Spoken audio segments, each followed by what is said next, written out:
Physics class. और अब आज अपने थर्ड लेक्चर में हैं और हम मोशन के टॉपिक को फर्दर आगे बढ़ाते हैं।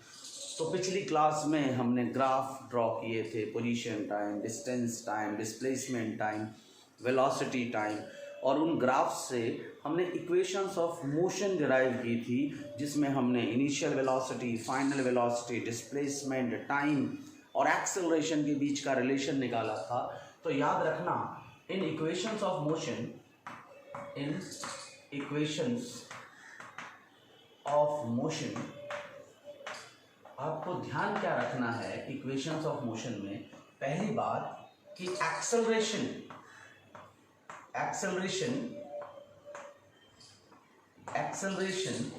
must be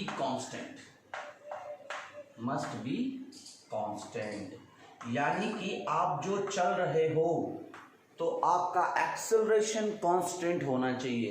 equations of motion सिर्फ कांस्टेंट एक्सेलरेशन के लिए वैलिड है। अगर एक्सेलरेशन कांस्टेंट नहीं हुआ तो आप उन फॉर्मूलाज को यूज नहीं कर सकते। तो ध्यान रखना, जहां भी आप यूज करो formula, in that case the acceleration should be constant. दूसरी बात आपको ध्यान रखनी है, apply in one dimension, in 1D motion. अगर आपको 2D में लगाना है तो इक्वेशन को 2 बार लगाना पड़ेगा। एक डायमेंशन स्ट्रेट लाइन मोशन के लिए हमने ये इक्वेशंस डिराइव की है। अगर मान लो हमें एक साथ 2 डायमेंशन के लिए लगाना है तो दोनों डायमेंशंस के लिए हमें अलग अलग इक्वेशंस लगानी पड़ेंगी। तो ये तो इक्वेशंस ऑफ मोशन था जो हम कर चुके हैं। अब हमारे पास एक अगला टॉपिक है जिसको हम बोलते हैं सर्कुलर मोशन। अगला जो इंपॉर्टेंट टॉपिक है आपका वो है सर्कुलर मोशन। और प्रैक्टिकल लाइफ में हम बहुत बार सर्कुलर मोशन को देखते हैं। कैसे देखते हैं? सपोज करो ये रोड है आपके पास, ये आपकी रोड है, और थोड़ा दूर जाने के बाद ये रोड आपने देखा ऐसे कर्व हो जाती है, घूम जाती है ऐसे। तो आपको भी अपने व्हीकल को ऐसे घुमाना पड़ता है, ऐसे। आपने देखा होगा जब हम क्रीम बनाते हैं या घी बनाते हैं तो उसमें हम क्या करते हैं, एक मशीन से मिल्क के अंदर ऐसे घुमाया जाता है, जिसको सेंट्रीफ्यूगेशन कहते हैं, जिससे क्रीम को अलग किया जाता है, सेपरेट किया जाता है। वो भी सर्कुलर मोशन है। प्रैक्टिकल लाइफ में आपने देखा होगा कि सर्कल फैन है आपका, सर्कल में घूमता है, एक ही जगह पे घूमता है। तो जो सर्कुलर मोशन है एक्चुअल में वो 2 तरीके के सर्कुलर मोशन होते हैं। एक तो वर्टिकल सर्कल होता है, एक तो वर्टिकल सर्कुलर मोशन होता है। जो आपका टेबल फैन है वो भी सर्कल बनाता है, पर उसका सर्कल कुछ ऐसा होता है, वर्टिकल सर्कल। और एक आपका सीलिंग फैन है जो छत में टंगा हुआ है, और वो है हॉरिजॉन्टल। वो कैसा है? Horizontal circular motion. तो एक तो वर्टिकल सर्कुलर मोशन है और एक हॉरिजॉन्टल सर्कुलर मोशन है। आपको सिर्फ ये पढ़ना है कि आप ऐसे, दोनों में फर्क है, इतना डीप में हमें जाने की जरूरत नहीं है। तो हम सर्कुलर मोशन को हमें पढ़ना, हमें पता होना चाहिए कि सर्कुलर मोशन 2 तरीके के होते हैं। एक वर्टिकल सर्कल जो ऐसे घूमेगा वर्टिकल सर्कल, ठीक है, जैसे ऐसे। और हॉरिजॉन्टल सर्कल कैसे घूमेगा? ऐसे। तो ये 2 तरीके के सर्कुलर मोशन है। आपको पढ़ना सिर्फ ये हॉरिजॉन्टल सर्कल है, जैसे मान लो बोर्ड के ऊपर ऐसे घूम रहा है, पर इसी में अगर मैं वर्टिकल बनाता तो मैं ऐसे बनाता। तो सर्कुलर मोशन आपको पढ़ना है। सबसे पहले सर्कुलर मोशन को पढ़ने से पहले आपको सर्कल पता होना चाहिए क्या है सर्कल। तो आपको पता है सर्कल क्या होता है? अगर कोई पूछे व्हाट इज सर्कल, तो सर्कल क्या है? सर्कल इट इज, अगर कोई पूछे सर्कल क्या है, it is locus of all the points, it is locus of all the points in a medium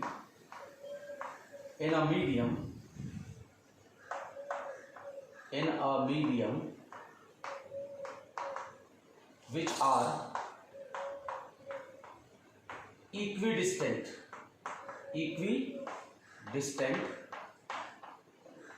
from a fixed point.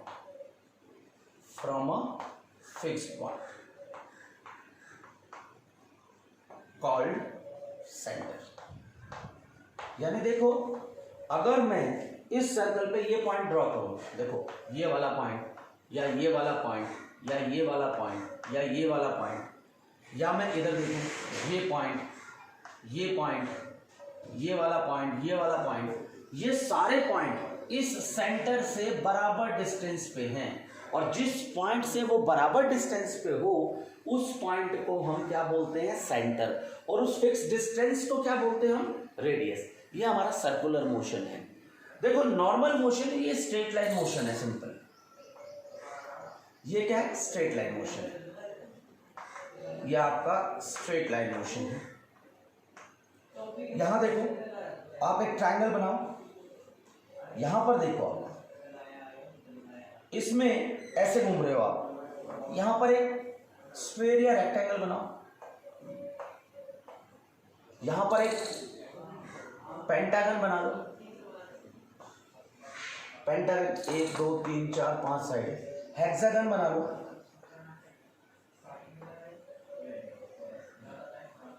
देखो आप, this is A, this is B, this is C, A B C D, A B C D E, A B C D E F. ये देखो, ये इतने तरह के shape डाले मैंने। हो क्या रहा है? अगर आप इसमें देखो, आप ऐसे ए से स्टार्ट हुए, आप यहां गए, यहां आने के बाद आपको डायरेक्शन चेंज करनी पड़ी। वैसे आप ऐसे जा रहे थे, पर इस पॉइंट पर आने के बाद बी पर आपको डायरेक्शन चेंज करनी पड़ी। Now again you are going through this path, और सी पर पहुंच करके जैसे ही आप सी पे पहुंचे, again you have to change your direction, and when you reach to A you will still change your direction. 3 बार डायरेक्शन चेंज कर रहे हो, एक यहाँ, एक यहाँ, एक यहाँ। यहाँ देखिए, जब आप यहाँ से स्ट्रेट जाओगे आपको एक बार डायरेक्शन यहाँ चेंज करनी पड़ेगी, एक बार यहाँ चेंज करनी पड़ेगी, एक बार यहाँ चेंज करनी पड़ेगी। यहाँ देखो, यहाँ एक बार डायरेक्शन, अगर आप यहाँ से स्टार्ट कर रहे हो तो एक बार डायरेक्शन कहाँ चेंज होगी? इस पॉइंट पर, दूसरी बार इस पॉइंट पर, तीसरी बार इस पॉइंट पर, चौथी बार इस पॉइंट पर। इसमें 5 बार आपकी डायरेक्शन चेंज हो रही है, इसमें 6 बार डायरेक्शन चेंज होगी। यानी जब आप सर्कुलर मोशन में होते हो या कहीं पर आप घूमते हो तो क्या होता है? आपको डायरेक्शन चेंज करनी पड़ती है। देखो, जो स्पीड है वो स्केलर क्वांटिटी है, इसकी कोई डायरेक्शन नहीं, बट जो वेलोसिटी है,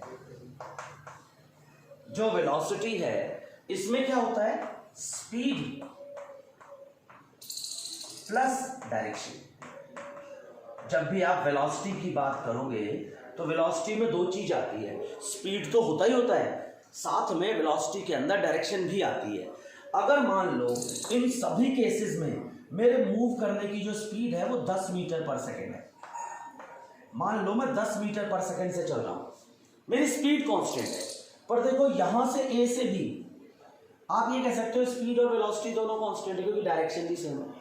बट बी पॉइंट पर आने के बाद आपकी स्पीड तो 10 ही रहेगी, पर डायरेक्शन चेंज हो जाएगी, तो हम कहेंगे यहां पर वेलोसिटी चेंज हो चुकी है। ए से बी की वेलोसिटी अलग है, बी से सी की वेलोसिटी अलग है, सी से ए की वेलोसिटी अलग है, क्योंकि डायरेक्शन चेंज हो रही है, और वेलोसिटी का मतलब है स्पीड प्लस डायरेक्शन। जैसे स्पीड चेंज होगी तब भी वेलोसिटी चेंज होगी, और डायरेक्शन चेंज होगी तब भी वेलोसिटी चेंज होगी।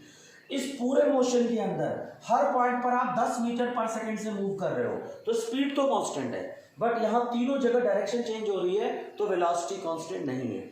यहाँ पर देखो, अगर आप यहाँ भी 10 मीटर से घूम रहे हो तो through out the path your speed will be 10 meter per second if your speed is constant, but because the direction of motion changes 4 times, तो हम कहेंगे कि velocity 4 बार चेंज हुई है। यहां पर भी अगर आप 10 मीटर से मूव कर रहे हो 10 मीटर पर सेकंड से, तो आपकी स्पीड 10 मीटर पर सेकंड कांस्टेंट रहेगी, बट हर केस में आप हर पॉइंट पर डायरेक्शन चेंज कर रहे हो तो वेलोसिटी आपकी 5 बार चेंज होगी। ऐसा ही यहां होगा, यहाँ वेलोसिटी कितनी बार चेंज होगी? 6 time, because velocity contain speed plus direction. Even during all these motion your speed is constant, but due to change in direction of motion the velocity will be change. ये ध्यान रखें आप, velocity में दोनों factor मायने रखने पड़ते हैं आपको।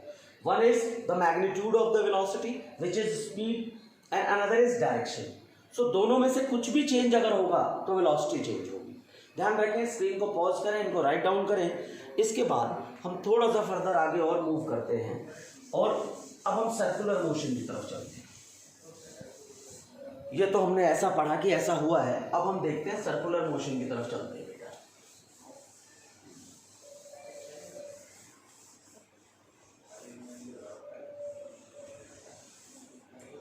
देखो अब सर्कुलर मोशन में क्या है खास बात, यहां देखिए ये सर्कुलर मोशन। मान लो आप सर्कुलर मोशन में घूम रहे हो। अच्छा, जब हम सर्कुलर मोशन की बात करते हैं, circular motion,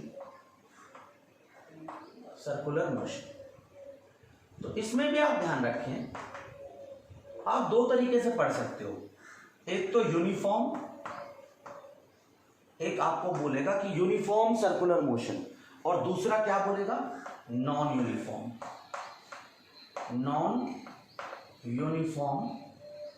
circular motion.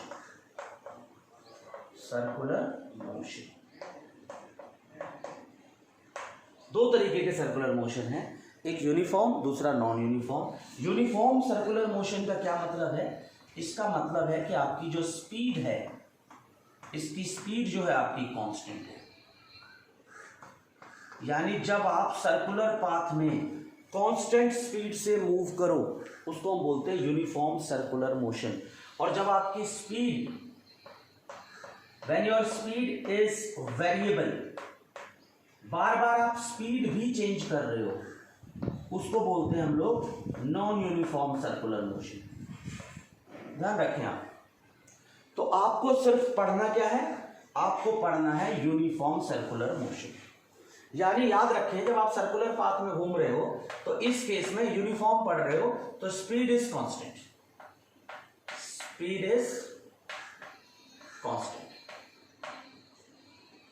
Variable speed वाला आप आगे पढ़ेंगे, आपको अभी ज़्यादा पढ़ने की जरूरत नहीं है, क्लास 9th में इससे ज़्यादा नहीं है। तो आप याद रखें, कोई आपसे पूछेगा यूनिफॉर्म सर्कुलर मोशन क्या होता है, कि तो जब भी कोई बॉडी सर्कुलर पाथ पे कांस्टेंट स्पीड से मूव करे उसको यूनिफॉर्म सर्कुलर मोशन कहते हैं।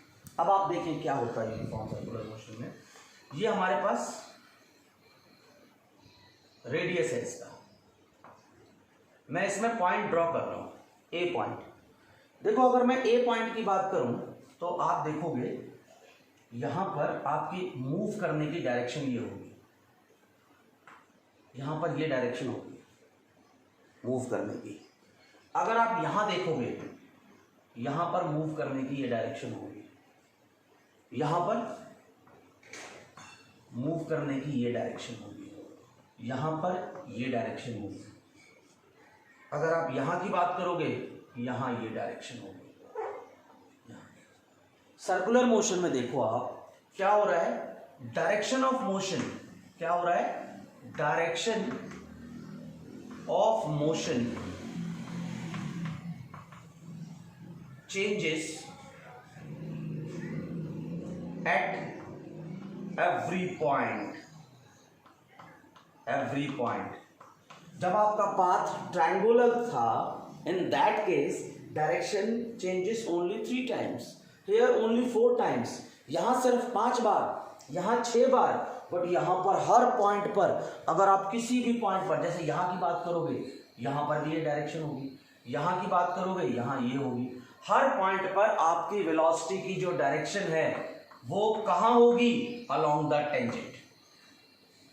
आप एक पत्थर ले लो, उसको रस्सी में बांधो और घुमाओ, जब भी पत्थर टूटेगा वो सर्कुलर पाथ के टेंजेंशियली मूव करेगा। टेंजेंशियली, जैसे देखो आप पत्थर को ऐसे घुमा रहे हो, ध्यान से देखना, आप ऐसे घुमा रहे हो, यहां टूटेगा तो ऐसे जाएगा, ऐसे घुमा रहे हो, देखो ऐसे घुमा रहे हो, यहां रस्सी टूटी तो ऐसे जाएगी, यहां पर घुमा रहे हो, यहां रस्सी टूटेगी तो ऐसे जाएगा। जहां पर भी रस्सी टूटेगी वो टेंजेंशियली मूव करेगा। टेंजेंशियली मूव करने का मतलब क्या है कि वेलोसिटी की जो डायरेक्शन है वो अलोंग टेंजेंट है। अब आप सोचो, स्पीड तो कांस्टेंट है, स्पीड मैंने क्या बोला, कांस्टेंट है, बट डायरेक्शन हर जगह चेंज हो रही है। और मैंने आपको बताया था जिसके ऊपर वेक्टर का निशान हो, जिसके ऊपर ऐसा एरो हो, वो वेक्टर होता है। क्योंकि हर जगह आपकी क्या चेंज हो रही है, डायरेक्शन। यानी बेशक आपकी स्पीड कांस्टेंट है, बट क्योंकि डायरेक्शन चेंज हो रहा है, इसीलिए इस वेलोसिटी का नाम v1 डालेंगे, इसको v2 बोलेंगे, इसको v3 बोलेंगे, इसको v4 बोल दो, इसको v5 बोल दो। ये जितने भी v हैं, इन सब की न्यूमेरिकल वैल्यू सेम है, कांस्टेंट है। यानी अगर ये 10 मीटर पर सेकंड से चल रहा है, अगर स्पीड मान लो यहाँ पर 10 मीटर पर सेकंड दे दूं मैं, तो हर एक पार्टिकल की जो स्पीड होगी वो 10 मीटर पर सेकंड होगी। पर हर पॉइंट पर क्योंकि डायरेक्शन चेंज हो रहा है, इसीलिए आप वेलोसिटी सेम नहीं कहोगे, हर पॉइंट पर अलग अलग वेलोसिटी होगी। स्क्रीन को पॉज करें, इसको राइट डाउन करें। अब आप देखें,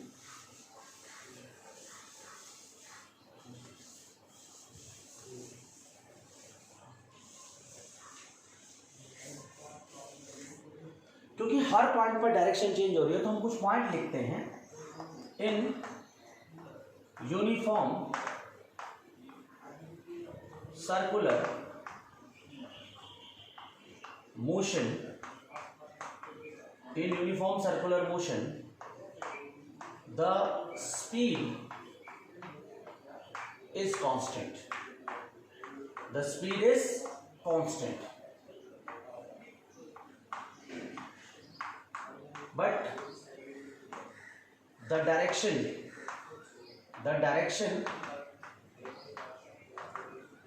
of motion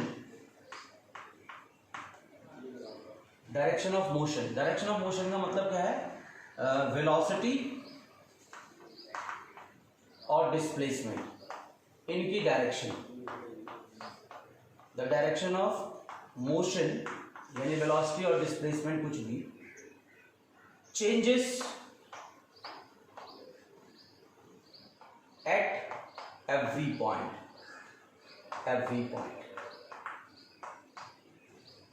देखो, in uniform circular motion speed is constant, but the direction of motion changes at every point and always acts tangent to the path। यानी याद रखना, जब आप सर्कुलर मोशन में होगे, in a circular motion the direction of circular motion में direction of displacement and velocity always tangent to circular path। ये ध्यान रखें, आपसे पूछेगा कि सर्कुलर मोशन में वेलोसिटी और डिस्प्लेसमेंट की क्या डायरेक्शन होती है अलोंग द टेंजेंट। अब बहुत सारे बच्चे सोच रहे होंगे कि सर टेंजेंट क्या होता है, जिनको नहीं पता वो सोचें। देखो, एक लाइन है और ये लाइन सर्कल को 2 पॉइंट्स पे काट रही है, एक यहाँ कट कर रही है और एक यहाँ, इसको बोलते हैं सेकेंड। 2 पॉइंट पर काट रही है। पर अगर you draw a line in such a way, ऐसे ये बनाई लाइन, और ये सर्कल को सिर्फ एक ही पॉइंट पर टच कर रही है। जैसे देखो, मान लो ये सर्कल है, अगर ये सर्कल है मान लो, देखो अगर कोई ऐसा हो जो इसको सिर्फ एक पॉइंट पर टच करे, ये टेंजेंट है, और जो ऐसे करके कट करे ये सीकेंट है। टेंजेंट जो एक ही पॉइंट पर टच करे, ये ध्यान रखें आप, टेंजेंट सर्कुलर पाथ में वो होता है जो सर्कल को, वो लाइन जो सिर्फ एक ही पॉइंट पर टच करे। तो ध्यान रखें, इसको स्क्रीन को पॉज करके इसको राइट डाउन कर दे, बहुत इंपॉर्टेंट पार्ट है। तो ध्यान रखें, क्योंकि आपका direction of motion her point पर चेंज होता है, इसीलिए वेलोसिटी क्या है, वेरिएबल है, और स्पीड क्या है, कांस्टेंट है। आपसे एक क्वेश्चन पूछता है, क्वेश्चन क्या पूछता है कि is it possible speed is constant but velocity is variable? Yes, speed constant है बट वेलोसिटी वेरिएबल है, हर जगह चेंज हो रही है। पूछेगा यस, पूछेगा पॉसिबल है, आप कहोगे यस। पूछेगा कहाँ पॉसिबल है, तो answer will be in circular motion. In circular motion speed is constant, but because direction of motion changes at every point, so velocity will B variable. ये ध्यान रखें आप। नेक्स्ट पॉइंट देखें आप, स्क्रीन को पॉज करके इसको राइट डाउन कर दिया करें। और वैसे मैं बीच में आपको रिमाइंड भी कराता हूँ, पर कई बार रिमाइंड कराना भूल जाता हूँ, तो उस बात का ध्यान रखें आप, क्योंकि आपको राइट डाउन जरूर करना है। कोई भी डाउट आता है तो कमेंट सेक्शन में डाउट जरूर डालें, ताकि सॉल्यूशन किया जाए उसका, और मुझे भी पता चले कि कहाँ पर क्या एरर है, कौन सी चीज़ें मुझे और बतानी चाहिए क्लासेस में।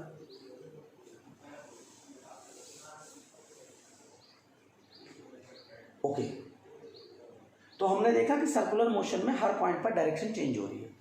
नेक्स्ट पॉइंट देखते हैं। जब आप सर्कुलर मोशन में हो तो याद रखना, एक बात मैं लिख देता हूं, in uniform circular motion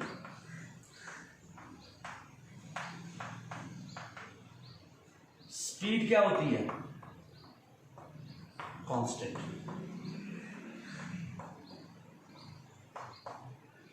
velocity क्या होती है? वेरिएबल। क्यों होती है? क्योंकि डायरेक्शन चेंज होती है। क्लियर? तो पूछते हैं,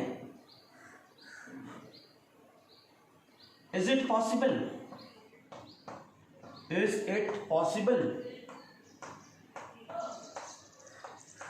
that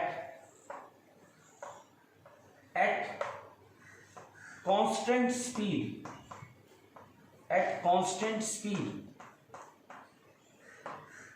body has acceleration? Simple question है।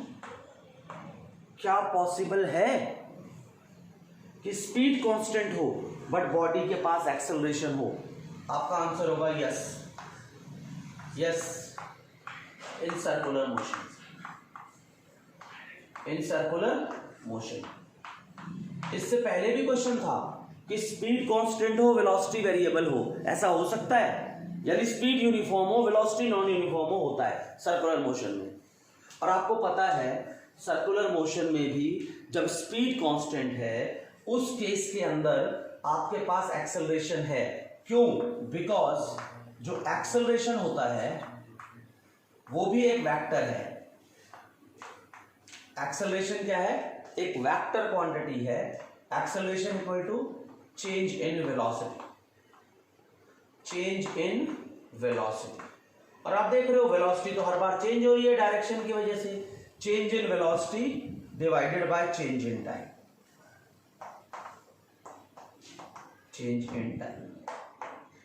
जब एक्सेलरेशन आपको पढ़ाया था तो बताया था कि एक्सेलरेशन एक वेक्टर होता है और जिसकी एसआई यूनिट मीटर पर सेकंड स्क्वायर होती है। तो ध्यान रखें, सर्कुलर मोशन में स्पीड कांस्टेंट है, वेलोसिटी वेरिएबल है। स्पीड कांस्टेंट होते हुए भी बॉडी के पास एक्सेलरेशन है, क्योंकि बॉडी की direction of motion her point पर अलोंग द टेंजेंट है और डायरेक्शन हर पॉइंट पर चेंज हो रही है। आई होप आपको समझ में आया होगा। स्क्रीन को पॉज करें, इसको राइट डाउन करें। इसके बाद देखिए आप, है क्या, एक सिंपल सा कॉन्सेप्ट है। देखिए आप, ये डस्टर है हमारे पास, ये, और ये ऐसे है। सोचो अगर मैं इसको ऐसे अलाइन कर दूं, ऐसे, और फिर छोड़ दूं, क्या होगा? गिर जाएगा। ये डस्टर है ऐसे सीधा, मान लो रुका हुआ है, ये लो, ये डस्टर है ऐसे रुका हुआ है बिल्कुल। अगर मैं इस डस्टर को थोड़ा सा टेढ़ा कर दूं और तब छोड़ो, गिर जाएगा। देखो, इसको टेढ़ा करने पे ये गिर जाता है। आप सबने साइकिल ड्राइव की होगी, बाइक ड्राइव की होगी, अगर बच्चों, अच्छा आप तो 9th में बच्चे हैं, 9th वालों ने तो बहुत कम की होती है, पर मान लो साइकिल चलानी तो मोस्टली स्टूडेंट्स को आती है। अगर आप साइकिल पे नॉर्मली खड़े हो और आप रुकी हुई साइकिल पे हल्का सा बैंड होते हो, क्या होगा? होगा क्या कि आप साइकिल के साथ गिर जाओ। पर आप सोचो, जब आप टर्न लेते हो then what you have to do? Turn लेते समय आप अपनी बॉडी को बेंड करते हो, पर उस समय आप गिरते नहीं हो। आपने फार्मूला 1 वगैरह की रेसेस देखी होंगी, अगर आपने कहीं रेस देखी हो तो वो ट्रैक ऐसे स्लोप में होता है। जो बाइकर्स होते हैं, जो बहुत तेज स्पीड में बाइक चलाते हैं या जो साइकिल चलाते हैं, वो अपनी बॉडी को बेंड कर लेते हैं और उस केस में वो गिरते नहीं हैं। पर याद रखना, जब वो टर्न ले रहे होते हैं then they bend their self. घूमते समय बेंड करते हैं। आप भी साइकिल चलाते समय अपने आप को बेंड करते हो और तब आप नहीं गिरते, बट जब साइकिल खड़ी है तो आप गिर जाते हो। एक्चुअल में इसका रीज़न क्या है ये हम समझते हैं। देखो आप क्या रीज़न है। स्क्रीन को पॉज करके इसको राइट डाउन करें। तो हम किस कॉन्सेप्ट की तरफ थे? हम इस कॉन्सेप्ट की तरफ थे कि जब साइकिल चला रहे हैं, हम बाइक चला रहे हैं और हम अपने आप को टर्न लेते समय बेंड करते हैं तो हम गिरते नहीं हैं। हम गिरते नहीं हैं। क्यों नहीं गिरते? ऐसा क्या हो जाता है कि हम नहीं गिरते? उस सवाल का आपको जवाब देना है मुझे। मैं आपको उसका जवाब दे रहा हूं। देखो आप, होता क्या है कि जब आप सर्कुलर पाथ में मूव करते हो, ये आपका सर्कुलर पाथ है, this is centre, this is radius. इस सर्कुलर पाथ में आप घूम रहे हो और आपके घूमने की डायरेक्शन है ये अलोंग द टेंजेंट। आप ऐसे घूम रहे हो। तो जब भी आप सर्कल में घूमते हो, हर पॉइंट पर सर्कल आप पे एक आउटवर्ड फोर्स लगाता है। याद रखना, you are moving with speed, constant speed v, या वेलोसिटी आपकी v है। जब भी आप सर्कल में घूमते हो, when you are in motion, circle आप पे एक बाहर की तरफ को फोर्स लगाता है जिसको बोलते हैं सेंट्रीफ्यूगल फोर्स। सेंट्रीफ्यूगल फोर्स ये रियल नहीं है, ये रियल नहीं है, सर्कल में अपने आप डेवलप होता है।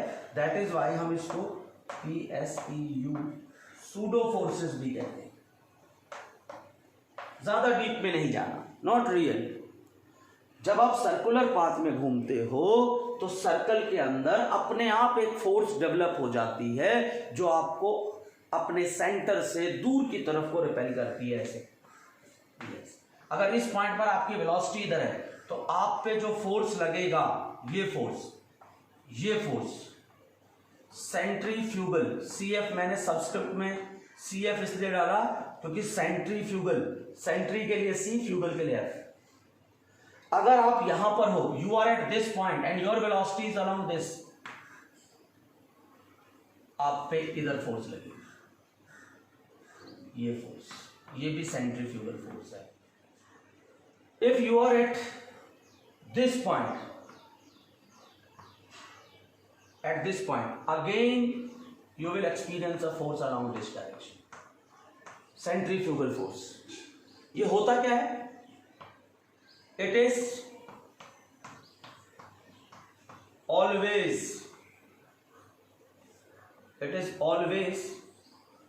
directed away from center, radially, इसको ऐसे भी बोलते हैं, रेडियली आउटवर्ड। ये along the radius, radially outward का मतलब है अलोंग द रेडियस, रेडियस की तरफ और बाहर की तरफ। जब आप सर्कल में ऐसे घूम रहे हो तो आप पे हमेशा बाहर की तरफ कोई फोर्स लगता है और उसको सेंट्रीफ्यूगल फोर्स कहते हैं। और ये जो सेंट्रीफ्यूगल फोर्स होता है, इसका जो न्यूमेरिकल वैल्यू होती है दैट इज mv²/r। ये सेंट्रीफ्यूगल फोर्स की न्यूमेरिकल वैल्यू है। आप याद रखना चाहो तो रख सकते हो, वरना कोई जरूरत नहीं है। तो सेंट्रीफ्यूगल फोर्स क्या है? एक ऐसी फोर्स जब आप सर्कल में घूमते हो और आपको बाहर की तरफ को मूव कराती है, उसको हम सेंट्रीफ्यूगल फोर्स कहते हैं और उसकी न्यूमेरिकल वैल्यू ये होती है। इसमें m क्या है? m मास है आपका। जो भी बॉडी घूम रही है, कार घूम रही है, बाइक घूम रही है, तो बाइक और आपका वेट मिलाकर आपका जो मास है टोटल, वो मास है यहाँ पर। v क्या है? जिस स्पीड से आप घूम रहे हो। और r क्या है? Radius of path. जितना बड़ा आप चक्कर लगा रहे हो, उसका रेडियस। अगर आपने छोटा टर्न लिया, अगर ये r ज्यादा होगा तो फोर्स कम होगा, इसको इनवर्स रिलेशन बोलते हैं। If you increase r the force will be less. यानी अगर आप बड़े टर्न पे घूमते हो, अगर टर्न शार्प है तो आपको ज्यादा फोर्स लगेगी। सेम स्पीड पे, स्पीड चेंज नहीं होनी चाहिए, सेम स्पीड पे अगर आप शार्प टर्न लेते हो तो फोर्स ज्यादा होगी। सेम स्पीड पे अगर आप लार्ज टर्न लेते हो, बड़ा रेडियस है, तो आप पे फोर्स कम लगेगी।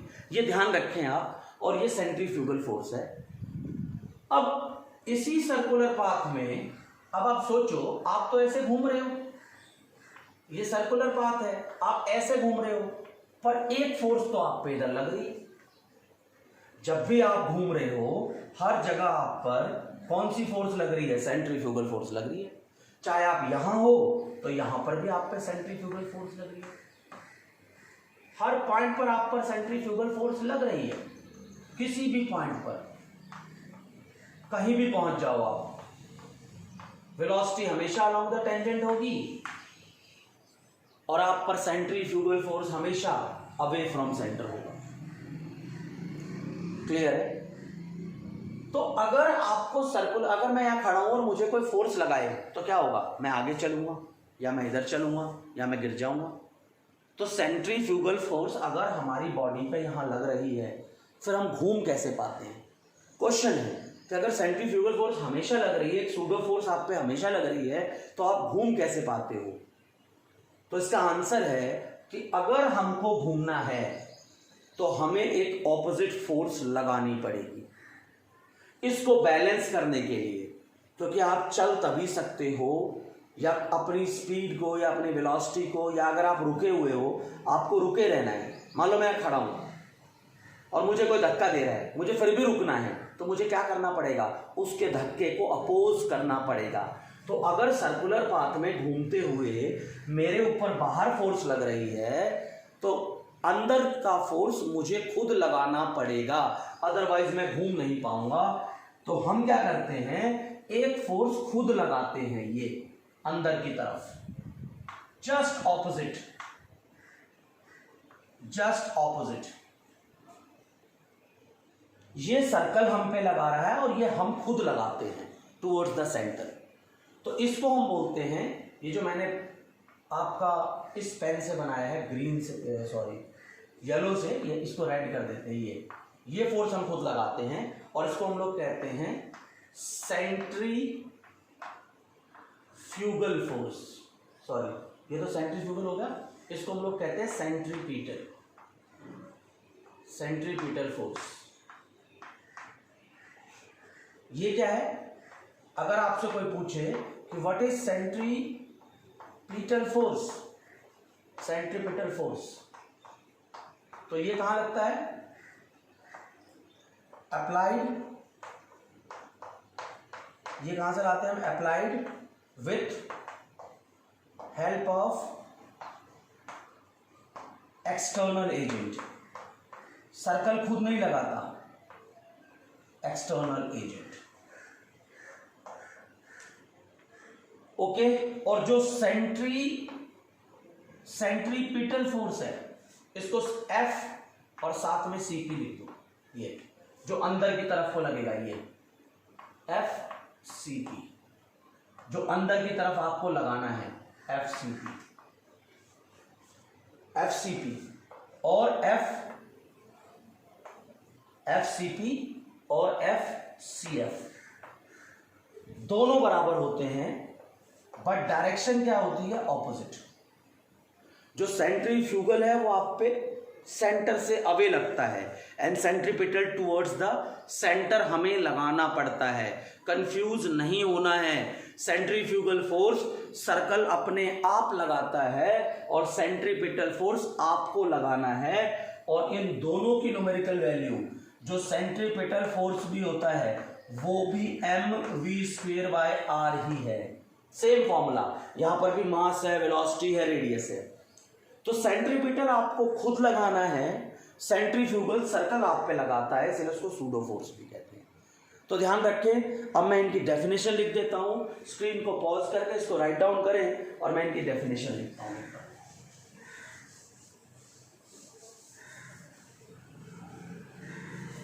बीच में अगर कोई भी डाउट आता है, आपको कुछ चीज़ें समझ में ना आए, तो जरूर कमेंट करें। या आपके अपनी क्लास है, आपके कमेंट का डेफिनेटली आंसर दिया जाएगा। कोशिश की जाएगी कि आपके डाउट्स को क्लियर कराया जाए। तो आपको टेंशन लेने की ज़रूरत नहीं है, आपकी टेंशन मेरे पास। आप सिर्फ डाउट डालें और डाउट का सॉल्यूशन किया जाएगा। अब डेफिनेशन लिखते हैं इनकी। सबसे पहले मैं सेंट्रीफ्यूगल फोर्स की बात कर रहा हूँ। सेंट्रीफ्यूगल फोर्स, मैंने आपको बताया था जब हम क्रीम को अलग करते हैं मिल्क में से, उस प्रोसेस को भी सेंट्रीफ्यूगेशन कहते हैं। जब आप दूध में मशीन चलाते हैं, दही बनाने के बाद अगर हमें क्रीम बनाना होता है तो हम मशीन चलाते हैं, उस मशीन से क्रीम बाहर हो जाता है।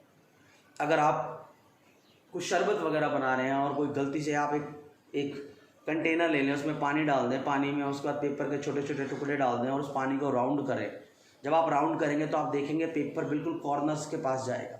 क्यों? क्योंकि सर्कुलर पाथ में घूमते ही पेपर्स पे एक सेंट्रीफ्यूगल फोर्स एक्ट कर रही है और पेपर को सेंट्रीपिटल फोर्स नहीं मिल पाता है, इसीलिए पेपर कॉर्नर्स में चला जाता है। अगर गाड़ी का ड्राइवर या गाड़ी जब मूव कर रही है तो वहाँ सेंट्रीपिटल फोर्स कौन देता है? टायर और रोड के बीच का friction.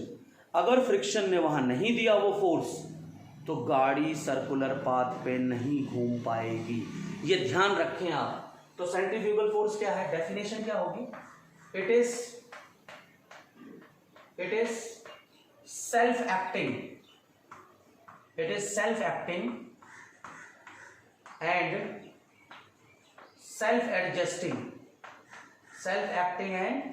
Self adjusting force comes into play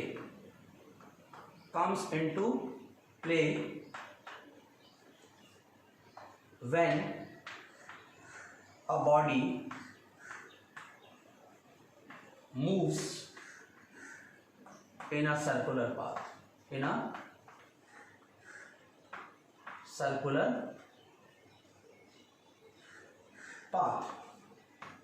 ये एक सेल्फ एक्टिंग और सेल्फ एडजस्टिंग फोर्स है।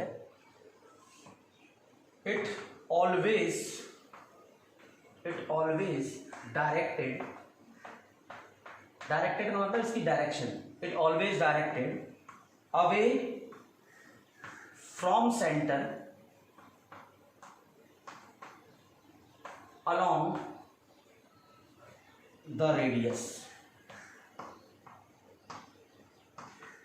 the radius of circular path।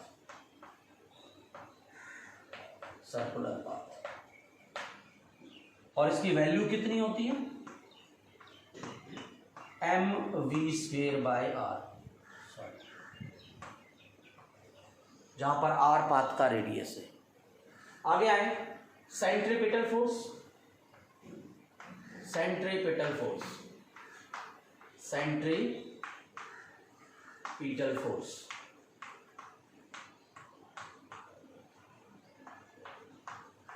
It is a force required by a body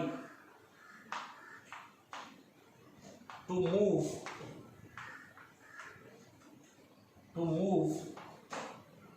in a circular path।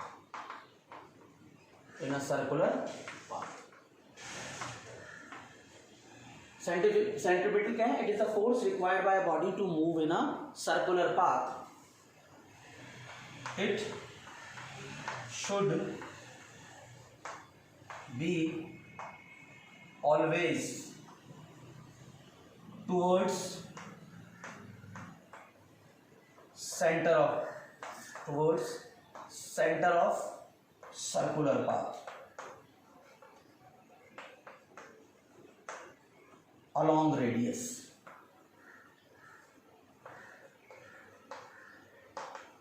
Radius के साथ साथ देखो, ऐसे जैसे ये है और ये रेडियस है, सेंटर की तरफ तो होगा बट रेडियस के अलोंग ऐसे। और ये क्या होगा? ये रेडियस है, इससे ऐसे रेडियस को ऐसे एक्सटेंड कर दो, इसको बोलते हैं रेडियली आउटवर्ड। और इसको बोलते हैं रेडियली इनवर्ड, अंदर की तरफ।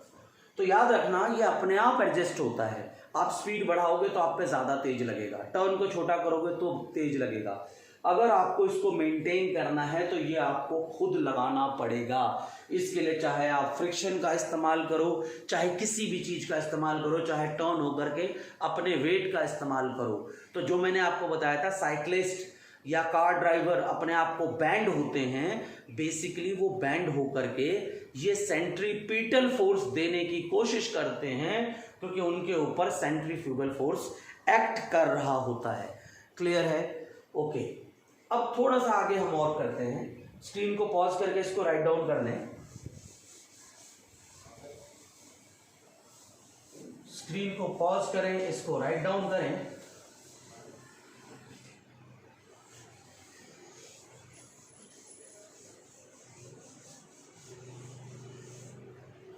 देखो, ये आपके पास सर्कुलर पाथ है, ये आपके पास रेडियस है और ये पॉइंट है ए। कुछ देर के बाद आप पहुंच गए पॉइंट बी पर। ये जो आपका आर्क ए बी है, ये आपका आर्क ए बी डिस्टेंस है आपका। आर्क, अलोंग द आर्क जाओगे तो आप, और जो लाइन ए बी होगी वो आपका डिस्प्लेसमेंट होगा। ये स्ट्रेट पाथ। पर आप सोचो, जब आप ए से बी की तरफ मूव किया आपने, पहले आप ए पे थे और अब आप ए से बी की तरफ चले गए, तो इन दोनों लाइंस के बीच में एक एंगल बना। रेडियस दो बार, एक रेडियस जब आप यहां से यहां थे और जब आप यहां से यहां गए तो रेडियस ऐसे शिफ्ट हो गया। देखो, पहले आप ऐसे थे, थोड़ी देर के बाद आपकी पोजीशन हो गई ऐसे, यहां आ गए आप। तो ये देखो, ये दो अलग अलग पोजीशन पे रेडियस के बीच का जो एंगल है, इसको कहते हैं एंगुलर डिस्प्लेसमेंट। इसको कहते हैं हम लोग एंगुलर डिस्प्लेसमेंट।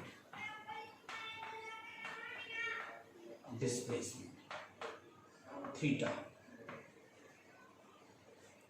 जब आप एक पॉइंट से दूसरे पॉइंट पर मूव करते हो सर्कुलर पाथ में, तो रेडियस जितना एंगल ट्रेस करता है, मान लो आप यहाँ हो, ये लाइन है आपकी, ऐसे हो आप यहाँ से यहाँ घूम रहे हो, और जितना एंगल मेरी उंगली और पेन के बीच का बना, ये एंगुलर डिस्प्लेसमेंट है।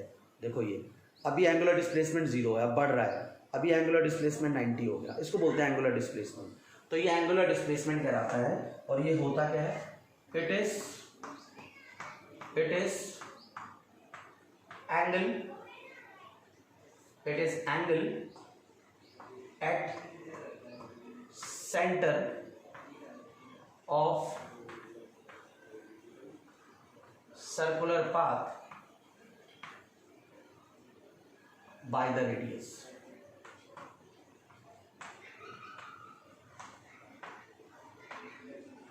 It is angle traced मतलब बनाना।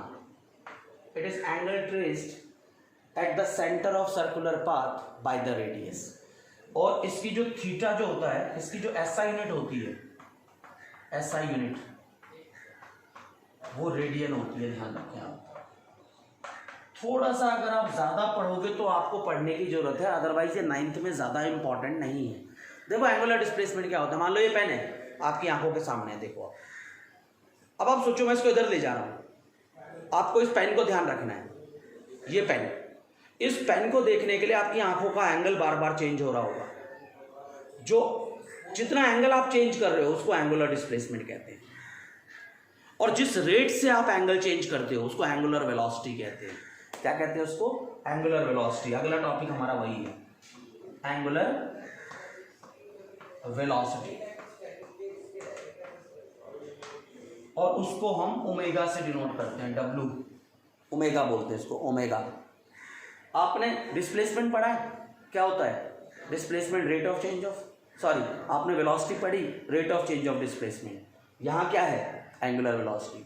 अगर velocity rate of change of displacement है तो एंगुलर वेलोसिटी क्या होगी? It is rate of change of angular displacement.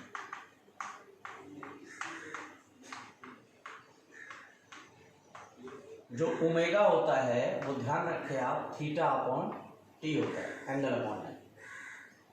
Clear है? अब आप देखिए,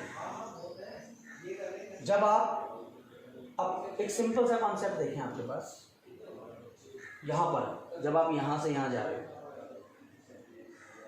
एक फॉर्मूला होता है हमारे पास, theta equal to arc upon radius. ये देखें आप, जैसे एक सर्कुलर पाथ है, ये था, और ये इसका रेडियस है, और ये आर्क है, आपको पता है आर्क है ये, और ये थीटा है, तो ये theta will equal to this arc A B by radius. तो यहां पर भी देखें थीटा आर्क के लिए, अच्छा जब यहां से यहां तक की बात करेंगे तो ये होगा, ये डिस्प्लेसमेंट तो यही है, तो theta equal to arc upon radius. तो यहां देखें थीटा, तो यहां उसमें देखें, उसमें यहां पर भी थीटा है, आर्क की जगह वहां पर भी ए बी है, और रेडियस की जगह वहां भी आर है। दोनों तरफ डिवाइड कर दो आप, डिवाइडिंग बाय टी, तो देखो क्या होगा यहाँ पर, थीटा अपॉन टी, आर तो कांस्टेंट है, A B upon T, A B upon T. Screen को पॉज करके इसको राइट डाउन करना है।